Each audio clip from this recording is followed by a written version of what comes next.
Hello friends, எல்லாத்துக்கும் அஸ்ஸலாமு அலைக்கும். இன்றைக்கி நம்ம வீடியோவில் என்ன பார்க்க போகிறோன்னு பார்த்தீங்கன்னா, ஒரு ஸ்பூனும் ஒரு லப்பர் பேண்டு இருந்தாலே போதும், எவ்வளவு காய்கறிகளாக இருந்தாலும் ஈஸியாக நறுக்கிடலாம். அது எப்படிங்கிறது இந்த டிப்ஸில் பார்க்கலாங்க. அது மட்டும் இல்லாமல் மழைக்காலம் வந்துட்டாலே நம்ம வீட்டில் இருக்கக்கூடிய சின்ன சின்ன பொருட்களை வண்டு பூச்சி வந்துடும் இல்லையா? ஸோ அது வர்றதை எப்படி தடுக்கலாங்கிறது இந்த டிப்ஸில் பார்க்கலாம். இப்போ தான் நம்ம வீடியோவை முத பார்க்குறதுனா சேனலில் மறக்காமல் சப்ஸ்கிரைப் பண்ணிக்கோங்க. இப்போ வாங்க நம்ம வீடியோக்குள்ளே போகலாம். இப்போ நம்ம பார்க்கக்கூடிய டிப்ஸ் என்னன்னு பார்த்தீங்கன்னா,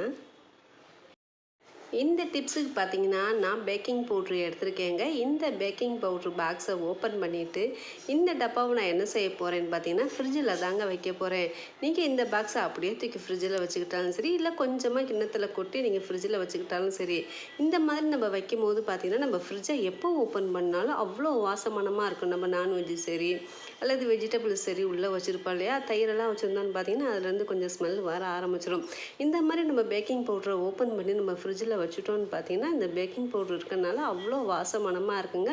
பேட் ஸ்மெல்லு எதுவும் வரவே வராது. ஆனால் இதில் ஒரு விஷயம் என்னன்னு கேட்டிங்கன்னா, இந்த ஃப்ரிட்ஜுக்கு யூஸ் பண்ண பேக்கிங் பவுட்ரை நீங்கள் எதுக்குமே யூஸ் பண்ணக்கூடாது. அப்படியே ரிமூவ் பண்ணிடணும். பிடிச்சிருந்தா இந்த டிப்ஸை நீங்கள் மறக்காமல் ட்ரை பண்ணி பாருங்கள்.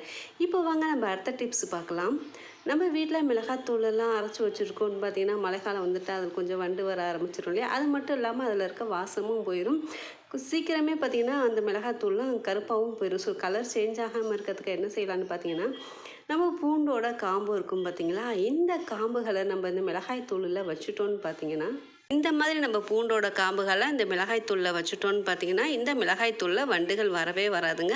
அது மட்டும் இல்லாமல் நம்ம அரைச்சி வைக்கும் போது எவ்வளோ வாசம் மணமாக இருந்துச்சோ அதே வாசம் அப்படியே இருக்கும். கலரும் சேஞ்ச் ஆகவே ஆகாது.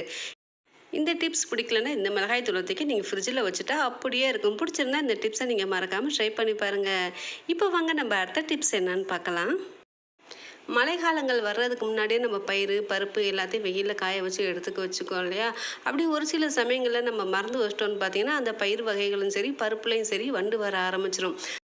வண்டு பூச்சியெல்லாம் வராமல் இருக்கிறதுக்கு இந்த பயிர்களாக இருக்கட்டும் பருப்புகளாக இருக்கட்டும் கொஞ்சமாக கல் உப்பு போட்டுட்டு நம்ம கிண்டி வச்சுட்டோன்னு பார்த்தீங்கன்னா வண்டு வரவே வராது. பிடிச்சிருந்தா இந்த டிப்ஸை நீங்கள் மறக்காமல் ட்ரை பண்ணி பாருங்கள். இப்போ வாங்க நம்ம அடுத்த டிப்ஸ் என்னன்னு பார்க்கலாம். நம்ம ஒரு சில சமயங்களில் காய் நறுக்கும் போது பார்த்திங்கன்னா அவசரத்தில் நறுக்கிடுவோம் இல்லையா? அப்படி அவசரத்தில் நறுக்கும் போது பார்த்திங்கன்னா கையை கட் பண்ணும்படி ஆகி போயிடும். ஸோ இந்த மாதிரி அவசரத்தில் காய் நறுக்கும் போதும் சரி, நம்ம பொறுமையாக காய் நறுக்கும் போதும் சரி, நைஃபை கொண்டு கையை கிழிக்காமல் இருக்கிறது எப்படிங்கிறது டிப்ஸில் பார்க்கலாங்க. இதுக்கு நான் ஒரு லப்பர் பேண்டு ஒரு ஸ்பூனும் மட்டும் எடுத்திருக்கேன். இந்த லப்பர் பேண்டையும் இந்த ஸ்பூனையும் கொண்டு எப்படி நம்ம காய் ஈஸியாக நறுக்கலாங்கிறது இந்த டிப்ஸில் பார்க்கலாங்க. இந்த ஸ்பூனை நம்ம என்ன செய்யலான்னு பார்த்தீங்கன்னா, இந்த ஸ்பூனில் நம்ம காய் நறுக்க போகிறது கிடையாது. இந்த ஸ்பூனை நம்ம இந்த கட்டை விரலில் வச்சுட்டு ஒரு லப்பர் பேண்டு மாட்டிக்கிடலாங்க. இந்த மாதிரி லப்பர் பேண்டு மாட்டிக்கும் போது பார்த்திங்கன்னா இந்த ஸ்பூன் கொஞ்சம் கூட நகராது, நல்ல கிரிஃபாக பிடிச்சிக்கும். இந்த மாதிரி பிடிச்சிக்கிட்டு இருக்கும்போது நம்ம எவ்வளோ காய் கொண்டாலும் நறுக்கலாங்க. நம்ம காய் நறுக்கும் போது பார்த்திங்கன்னா அந்த நைஃபு நம்ம விரலில் படவே படாது. கை கிராச் ஆகவும் ஆகாது, கட்டும் ஆகாது. நம்ம யார் வேண்டாலும் சரி இந்த மாதிரி விரலில் ஸ்பூனை மாட்டிட்டு லப்பர் பேண்ட் போட்டுட்டு காய் நறுக்கணும்னு பார்த்திங்கன்னா ரொம்ப ஈஸியாக நறுக்கலாம். டிவி பார்த்துக்கிட்டும் சரி, இல்லை ஃபோன் பார்த்துக்கிட்டும் சரி, பக்கத்தில் இருக்கவங்கள்ட்ட பேசிக்கிட்டும் சரி, நம்ம அழகாக காய்களை நறுக்கிடலாம். இந்த மாதிரி நறுக்கும் போது பார்த்திங்கன்னா நம்ம கை கிராச் ஆகவே ஆகாது. நம்ம தாராளமாக காய் நறுக்கலாங்க. காய் நறுக்கும் போது நம்ம கை கிழிச்சிருப்போங்கிற பயமே வேணாம். நமக்கு சேஃப்டி இந்த ஸ்பூன் மாட்டியிருக்கோம் இல்லையா? ஸோ இந்த ஸ்பூன் மாட்டியிருக்கும் போது பார்த்திங்கன்னா நம்ம காய் நறுக்கிறதுக்கு ஈஸியாக இருக்குது. இந்த ஸ்பூன் கலண்டு விழுந்துருமோங்கிற பயமே வேணாம். நம்ம லப்பர் பேண்டு போட்டிருக்கனால ரொம்ப கிரிப்பாக சூப்பராக பிடிச்சிக்கும். இதில் நான் வெங்காயமும் நறுக்கிக்கிறேன். இது கூட நம்ம என்னென்ன காய்கள்லாம் நறுக்கிறோமோ எல்லா காயும் நறுக்கிக்கலாங்க. கை கொஞ்சம் கூட கிராச் ஆகவே ஆகாது. ஸ்பூனும் கொஞ்சம் கூட நகராது. பிடிச்சிருந்தா இந்த டிப்ஸை நீங்கள் மறக்காமல் ட்ரை பண்ணி பாருங்கள். இப்போ வாங்க நம்ம அடுத்த டிப்ஸ் என்னன்னு பார்க்கலாம். மழைக்காலங்கள் வந்துட்டாலே உருளைக்கிழங்குலாம் பார்த்திங்கன்னா தளிர் விட ஆரம்பிச்சிடும் இல்லையா? ஸோ உருளைக்கிழங்கு நம்ம அதிகமாக வாங்கி வைக்க முடியாது. தளிர் விட்ட உருளைக்கிழங்கு நம்ம தூக்கி போடுற மாதிரி ஆயிரும். ஸோ அந்த உருளைக்கிழங்கு தளிர் விடாமல் இருக்கிறதுக்கு என்ன செய்யலான்னு பார்த்தீங்கன்னா, பூண்டோட தோல்களும் சரி பூண்டோட காம்புகளும் சரி இந்த உருளைக்கிழங்குல நடுவில் போட்டு வச்சுட்டோன்னு பார்த்தீங்கன்னா உருளைக்கிழங்கு கொஞ்சம் கூட தளிர் விடவே விடாதுங்க. பிடிச்சிருந்தா இந்த டிப்ஸை நீங்கள் மறக்காமல் ட்ரை பண்ணி பாருங்கள். இப்போ வாங்க அடுத்த டிப்ஸ் பார்க்கலாம். பொதுவாகவே பார்த்தீங்கன்னா கல் உப்பில் தண்ணி விடாமல் இருக்கிறது தான் இந்த டிப்ஸ் நிறையா பார்த்துருப்போம். இப்போ தூள் உப்பில் எப்படி நம்ம தண்ணி விடாமல் இருக்கிறதுங்கிறது இந்த டிப்ஸில் பார்க்கலாங்க. நான் எப்போவுமே தூள் உப்பு கடையில் வாங்கவே மாட்டேன். கல் உப்பு வாங்கி அதை நல்லா வறுத்து ஆற வச்சுட்டு நமக்கு எந்த அளவுக்கு வேணுமோ அந்த அளவுக்கு மிக்சியில் நல்லா பவுட்ரு பண்ணி எடுத்து வச்சுக்குவேங்க. இந்த தூள் உப்பை எப்படி கட்டிப்படாமல் இருக்கிறதும் அது மட்டும் இல்லாமல் தண்ணி விடாமல் இருக்கிறதுங்கிறது டிப்ஸில் பார்க்கலாங்க. இதுக்கு வந்து கொட்டாங்குச்சி எடுத்துருக்கேங்க. பொதுவாகவே கொட்டாங்குச்சி நம்ம அப்படியே போட்டுறக்கூடாது. 2 நாளைக்கு நல்லா வெயிலில் காய வச்சுட்டு அதுக்கப்புறம் நம்ம அந்த தூள் உப்பில் அந்த கொட்டாங்குச்சியை போட்டு வச்சோன்னு பார்த்தீங்கன்னா இந்த தூள் உப்பில் இருக்கக்கூடிய இந்த தண்ணிகள்லாம் பார்த்தீங்கன்னா இந்த கொட்டாங்குச்சி அழகாக உறிஞ்சிரும். ஏன்னா நம்ம நல்லா வெயிலில் காய வச்சுருக்கோம் இல்லையா. ஸோ காய வச்சு நம்ம இதில் போடும்போது பார்த்திங்கன்னா இந்த உப்பில் இருக்கக்கூடிய ஈரத்தன்மையை அழகாக எடுத்துரும். பிடிச்சிருந்தா இந்த டிப்ஸை நீங்கள் மறக்காமல் ட்ரை பண்ணி பாருங்கள். இப்போ வாங்க நம்ம அடுத்த டிப்ஸ் என்னன்னு பார்க்கலாம்.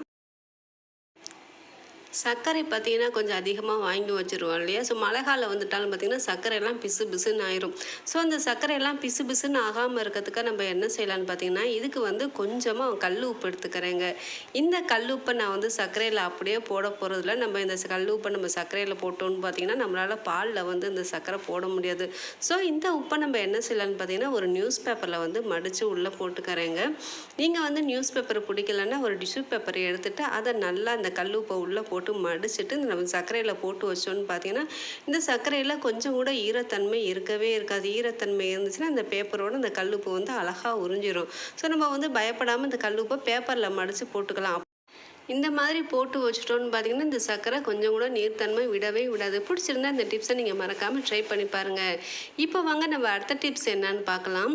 நம்ம பூண்டுகள்லாம் அதிகமாக வாங்கி வச்சுட்டோன்னு பார்த்தீங்கன்னா இந்த மாதிரி கெட்டு போயிடும் இல்லையா. பார்க்கறதுக்கு அழகாக தான் இருக்குது, சரி கெட்டு போகலன்னு சொல்லி நம்ம அசால்ட்டாக இருந்தோன்னு பார்த்தீங்கன்னா உருக்கி போகும்போது இந்த மாதிரி நல்லா பூண்டுகள் எல்லாமே கெட்டு போயிடும். ஸோ அந்த பூண்டெல்லாம் கெட்டு போகாமல் இருக்க என்ன செய்யலான்னு பார்த்தீங்கன்னா ஒரு பாக்ஸில் ஒரு பேப்பரை விரிச்சிட்டு அதில் வந்து கொஞ்சமாக கல்லுப்பு போட்டு வச்சுக்கலாங்க. கல்லுப்பு போட்டுட்டு இது மேலே வந்து நம்ம பூண்டுகள்லாம் உதுத்து போட்டுட்டு இது மேலே ஒரு நியூஸ் பேப்பரை வச்சுட்டு நம்ம மூடி வச்சுட்டா இந்த பூண்டுகள்லாம் முளைச்சி வரவே வராதுங்க. நார்மலாக நீங்கள் இதை ஓப்பன் பண்ணி வச்சாலும் சரி பூண்டுகள் முளைச்சி வரவே வராது. அது மட்டும் இல்லாமல் கெட்டு போகவே போகாது. பிடிச்சிருந்தா அந்த டிப்ஸை நீங்கள் மறக்காமல் ட்ரை பண்ணி பாருங்கள். இவ்வளோ நேரம் என் வீடியோவை பொறுமையாக பார்த்தவங்க எல்லாத்துக்கும் ரொம்ப ரொம்ப தேங்க்ஸ். தேங்க்யூ ஃபார் வாட்சிங். அஸ்ஸலாமு அலைக்கும்.